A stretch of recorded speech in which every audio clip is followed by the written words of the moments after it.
से मैं देश के मतदाताओं को ये बतलाना चाहता हूं कि जब भी मतदाता सूची का रिवीजन होता है तो उसकी प्रक्रिया वही होती है जो मैंने आपको अभी शुरू में बताई। अर्थात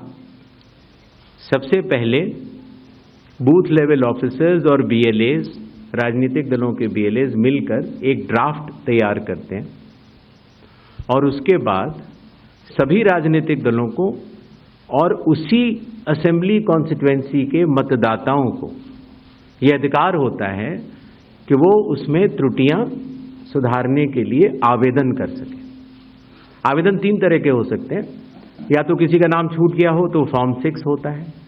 या किसी का नाम गलत जुड़ गया हो या किसी और को जुड़वाना हो तो फॉर्म 7 होता है, और या कई बार उसमें विवरण गलत हो जाए, आपकी नाम की स्पेलिंग गलत हो जाए, फोटो गलत हो जाए, एड्रेस गलत हो जाए तो फॉर्म 8 होता है। तो ये क्लेम्स एंड ऑब्जेक्शंस का जो पीरियड होता है ये बहुत महत्वपूर्ण होता है और इसमें सभी राजनीतिक दलों की भागीदारी और मतदाताओं की भागीदारी भी आवश्यक होती है। जब ये सारे क्लेम्स एंड ऑब्जेक्शंस आ जाते हैं तो उसके बाद जो उस इलाके का एसडीएम होता है, जिसको कई जगहों पर इलेक्टोरल रजिस्ट्रेशन ऑफिसर भी बोलते हैं, जो कि स्टेट गवर्नमेंट का एक अधिकारी होता है, वो उस पर एक निर्णय लेता है और निर्णय करने के बाद एक अंतिम सूची का प्रकाशन करता है। ये प्रक्रिया मैं आपके माध्यम से सभी मतदाताओं को बताना चाहता हूं, जिससे कि उन्हें भी सनद रहे कि पूरी प्रक्रिया होती क्या है। तो एक बार जब एसडीएम की तरफ से अंतिम सूची प्रकाशित कर दी जाती है, और याद रहे कि प्रारूप अर्थात ड्राफ्ट सूची भी पॉलिटिकल पार्टी से शेयर की जाती है और अंतिम सूची भी पॉलिटिकल पार्टी से शेयर की जाती है, और आजकल चूंकि तकनीकी का जमाना है तो वेबसाइट पर भी इलेक्शन कमीशन की अवेलेबल होती है। इसके बाद भी अगर कोई भी त्रुटि रह जाए तो उस जिले के डीएम के पास एक अपील होती है,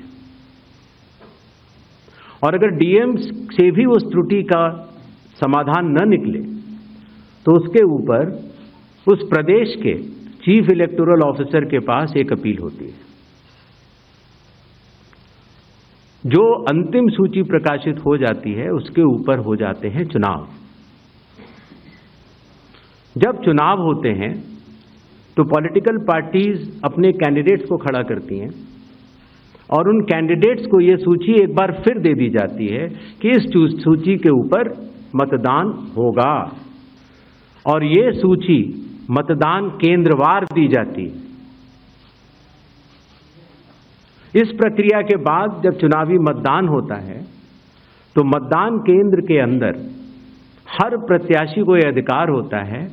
कि वो पोलिंग एजेंट्स को नामित करे, और वही सूची पोलिंग एजेंट्स के पास भी होती है। तो उदाहरण के तौर पर जब हमारा कोई मतदाता जब मतदान करने जाता है तो पोलिंग एजेंट्स देखते हैं, और अगर कोई गलत व्यक्ति जा रहा है या कोई 2 बार जा रहा है तो उसके ऊपर ऑब्जेक्शन भी कर सकते हैं। मतदान प्रक्रिया समाप्त होने के बाद मतगणना होती है, और मतगणना के बाद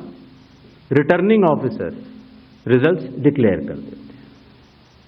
यह एक डिसेंट्रलाइज्ड कंस्ट्रक्ट है। संविधान के अनुसार ये पूरी जिम्मेदारी चुनाव आयोग की है, लेकिन लोक प्रतिनिधित्व कानून के तहत चुनाव आयोग तो एक छोटा सा 800 लोगों का एक समूह है, तो लोक प्रतिनिधित्व कानून के तहत चीफ इलेक्टोरल ऑफिसर, हर जिले का डिस्ट्रिक्ट कलेक्टर, जिसको डिस्ट्रिक्ट इलेक्टोरल ऑफिसर भी कहा जाता है, हर असेंबली कॉन्स्टिट्यूएंसी का इलेक्टोरल रजिस्ट्रेशन ऑफिसर जो कि एसडीएम भी होता है, बूथ लेवल ऑफिसर्स, ये सभी के सभी सिर्फ इसी काम के लिए चुनाव आयोग के पास डेपुटेशन पर भी रहते हैं, सिर्फ मतदाता सूची और मतदान कराने के लिए। तो जब रिटर्निंग ऑफिसर रिजल्ट डिक्लेयर कर देता है उसके बाद भी कानून में प्राविधान है कि आप 45 डेज के अंदर आप उच्च न्यायालय जाकर एक चुनावी याचिका दायर कर सकते हैं और चुनाव को चैलेंज कर सकते हैं। जब ये प्रक्रिया 45 दिन समाप्त हो जाते हैं, उसके बाद इस तरह के निराधार और आरोप लगाना, चाहे वो केरल हो, चाहे वो कर्नाटक हो, चाहे वो बिहार हो, जब 45 दिन चुनाव के बाद पूर्ण हो चुके हैं और किसी भी दल को, किसी भी कैंडिडेट को कोई भी गलती नजर नहीं आई, तो आज इतने दिनों के बाद